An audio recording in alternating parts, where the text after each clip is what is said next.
दोस्तों अगर शरीर को स्वस्थ रखना है तो हंसना जरूरी है और हंसने के लिए हमारे चैनल हिंदी जोक एवरीवन को लाल बटन दबाकर सब्सक्राइब कर लीजिए और बगल में जो घंटा है उसको दबाकर ऑल नोटिफिकेशन ऑन कर लीजिए ताकि हमारा वीडियो सबसे पहले आपके मोबाइल में चला जाए। एक दिन एक औरत गोल्फ खेल रही थी। जब उसने बॉल को हिट किया तो वह जंगल में चली गई। जब वह बॉल को खोजने गई तो उसे एक मेढक मिला जो जाल में फंसा हुआ था। मेढक ने उससे कहा, अगर तुम मुझे इससे आजाद कर दोगी तो मैं तुम्हें 3 वरदान दूंगा। महिला ने उसे आजाद कर दिया। मेढक ने कहा, धन्यवाद, लेकिन 3 वरदानों में मेरी एक शर्त है, जो भी तुम मांगोगी तुम्हारे पति को उससे 10 गुना मिलेगा। महिला ने कहा, ठीक है। उसने पहला वरदान मांगा, मैं संसार की सबसे खूबसूरत स्त्री बनना चाहती हूँ। मेढक ने उसे चेताया, क्या तुम्हें पता है कि ये वरदान तुम्हारे पति को संसार का सबसे सुंदर व्यक्ति बना देगा? महिला बोली, दैट्स ओके, क्योंकि मैं संसार की सबसे खूबसूरत स्त्री बन जाऊंगी और वो मुझे ही देखेगा। मेढक ने कहा, तथास्तु। अपने दूसरे वरदान में उसने कहा, मैं संसार की सबसे धनी महिला बनना चाहती हूँ।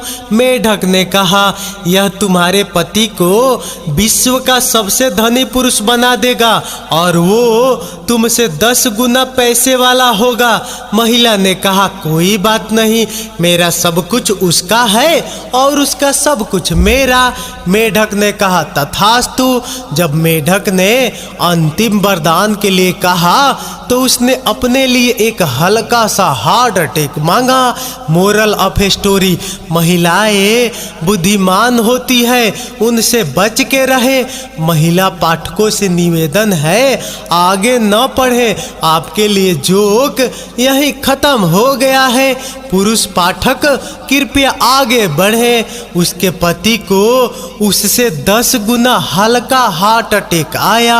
मोरल ऑफ द स्टोरी, महिलाएं सोचती है वे वास्तव में बुद्धिमान है, उन्हें ऐसे सोचने दो, क्या फर्क पड़ता है। कितने तेजस्वी लोग हैं हमारे पास, कितने शानदार विचार रखते हैं। एक बार लड़का अपनी घरवाली को लाने ससुराल गया। वहां उसे अपने ससुर के पास सोना पड़ा। उसको रात को चूड़ियां बजने की आवाज सुनाई पड़ी। उसे लगा कि उसकी घरवाली इशारा कर रही है, तो उसने उचक कर देखा पर वहां कोई नहीं था, तो वो आपस सो गया। दोबारा कुछ देर बाद फिर वही आवाज आई। फिर उचक के देखा पर कोई नहीं था। पास सोए ससुर ने कहा, सो जा बावले, भैंस की साकल बज रही है। जैसलमेर से बीकानेर बस रूट पर बीच में एक बड़ा सा गांव है जिसका नाम है नाचना। वहां से बस आती है तो लोग कहते हैं कि नाचने वाली बस आ गई। कंडक्टर भी बस रुकते ही चिल्लाता, नाचने वाली सवारियां उतर जाएं, बस आगे जाएगी। इमरजेंसी में राह का एक नौजवान अधिकारी जैसलमेर आया।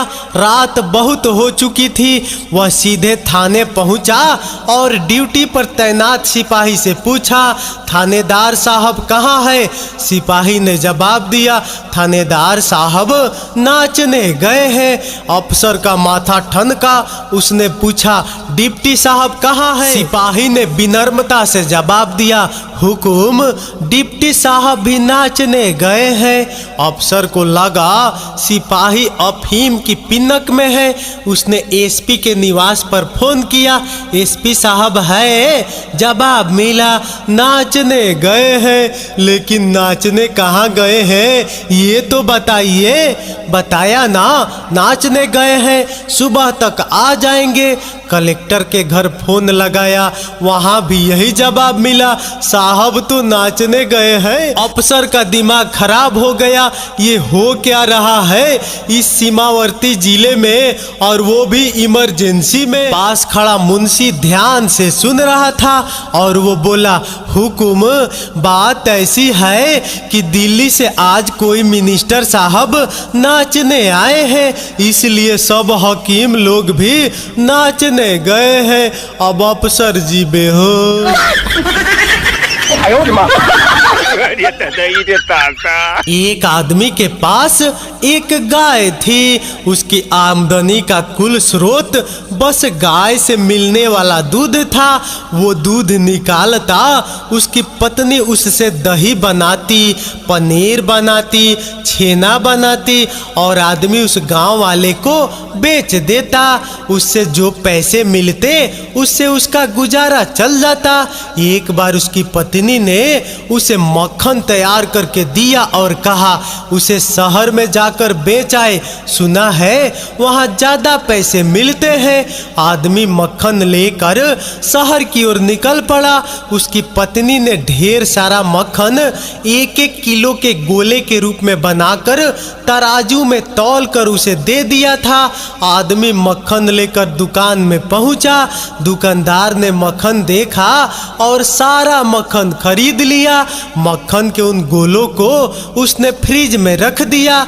आदमी मक्खन से मिले उन पैसों से आटा, चावल, दाल, चीनी वगैरह खरीद कर गांव लौट आया। आदमी के चले जाने के बाद अचानक दुकानदार को लगा कि उसे उन मक्खन के गोलों को तौल कर देखना चाहिए कि क्या सचमुच वो 1-1 किलो के हैं। वैसे आदमी तो ईमानदार लग रहा था, फिर भी जांच करने में क्या बुराई है। उसने मक्खन के एक गोले को तौला, वो गोला 100 ग्राम कम था। दूसरा गोला तौला, वो भी 100 ग्राम कम था। दुकानदार ने एक एक करके सारे गोले तौले, सभी गोले 100 ग्राम कम थे। 2 दिन बाद गांव से वही आदमी फिर मक्खन लेकर दुकान में पहुंचा। उसने दुकान से राम राम की और 1-1 किलो के मक्खन के गोले उसके सामने रख दिए। दुकानदार उसे देखते ही बिफर पड़ा, तुम चोर हो, बेईमान हो, झूठे हो, मकार हो। तुम पर भरोसा करके मैंने बिना तौले हुए तुमसे मक्खन के गोले 1-1 किलो समझकर ले लिए, पर सारे गोले 900 ग्राम के निकले। आदमी चौंका। नहीं हुजूर, ऐसा नहीं हो सकता, कोई न कोई भूल हुई है आपसे तौलने में। मेरी पत्नी ने अपने हाथों से 1-1 गोले को तौला है, और तो और हमारे पास तो तौलने के लिए किलो का बाट तक नहीं। मैं जो 1 किलो चीनी आपसे खरीद कर ले जाता हूँ, उसे ही मेरी पत्नी तराजू के दूसरे पलड़े पर रखती है और उसे से मक्खन तौलती है। यह सुनकर दुकानदार सकते में आ गया। पर सच यही है कि हम जो देते हैं वही पाते हैं, चाहे बात इज्जत की हो, सम्मान की हो या फिर धोखे की हो। वाह मोदी जी, वाह वाह। पप्पू की शादी बैंक अकाउंटेंट से हो जाती है। सुहाग रात के दिन पत्नी घूंघट किए बिस्तर पर सीधा लेटी थी। पप्पू बगल में कपड़े उतारते हुए बोला, चलो भाई, आज तो अपना भी अकाउंट खुल ही जाएगा। ये सुनते ही पत्नी घूंघट उठाते हुए झट से खड़ी हुई और बोली, नहीं, पहले आपको आधार कार्ड की कॉपी और साथ में 2 पासपोर्ट साइज फोटो जमा कराने होंगे। वकील साहब एक ट्रेन के डिब्बे में बैठे थे। उसमें बहुत कम यात्री थे और उनके वाले पर्सन में उनके अलावा दूसरा कोई पैसेंजर नहीं था।